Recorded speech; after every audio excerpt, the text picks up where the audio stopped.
jsem Zano Mocný a je mi 23 let. Vystudoval jsem mezinárodní vztahy a hospodářskou politiku na Masarykově univerzitě. Část studia jsem strávil v Norsku. Během studia jsem také pracoval v marketingu na letišti v Brně. Po ukončení svého studia jsem odjel do Afriky, kde jsem působil jako dobrovolný učitel v Keni. Chci férový obchod s rozvojovými zeměmi.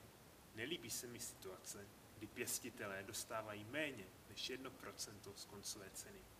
Férové ceny by eliminovaly negativní jevy jako chudoba, kriminalita, dětská práce, konflikty či nedostupné vzdělání. Férový obchod považuji za nejlepší formu rozvojové pomoci. Vím, o čem mluvím. Žil jsem v Keni, cestoval po Latinské Americe a tyto negativní jevy viděl na vlastní oči. Nabízím flexibilitu, energii a ideály. Nabízím také jazykovou vybavenost.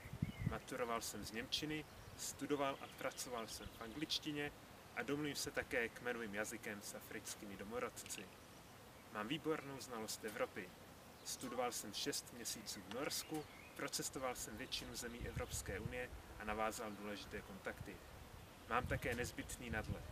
Díky svým pobytům mimo Evropu mohu porovnávat s Afrikou, Amerikou či Asií.